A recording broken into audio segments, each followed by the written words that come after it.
50 දාලා 80ට යනකොටත් ඔයාලට සමහර විට වෙන්න පුළුවන්. වුණොත් මුලින්ම ලොග් අවුට් වෙන්න ලොග් අවුට් වෙලා මට කතා කරන්න. හරිද? මෙහෙම දෙයක් වුණා. මේකයි සීන් එක.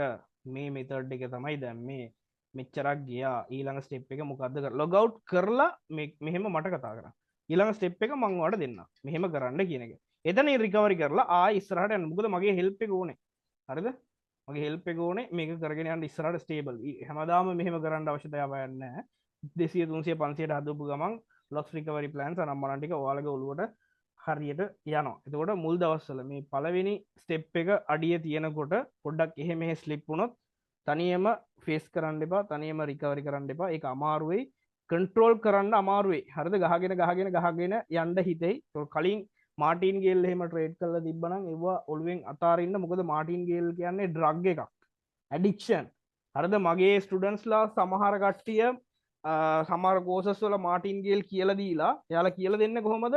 එකක් ක්ලොස් වුණොත් ඩබල් කරලා දෙකෙන් ගහන්න, දෙකක් ක්ලොස් වුණොත් ඩබල් කරලා හතරෙන් ගහන්න. මෙහෙම එයාලා මේ මාටින් ගේල් ක්‍රමයක් කියලා දෙනවා. හරිද? එයාලා ඒකට පුරුදු වෙලා මං කොච්චර හරියට මේ කියලා දීලා මෙහෙම ඇඩ්වයිස් එක දෙනවා.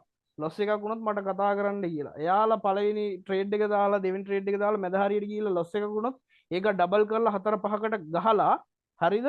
ඊට පස්සේ වොෂ් අවුට් කරගත්තට පස්සේ මට ඇවිල්ලා කියනවා මෙහෙම තමයි මම වොෂ් කරගත්තා.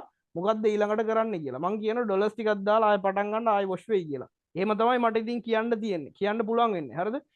ඒකට හේතුව තමයි එයාලා මේකට ඇබ්බැහි වෙලා ඉන්නේ. මේ මාටින්ගේ එයාලට කන්ට්‍රෝල් කරන්න බෑ. හරිද?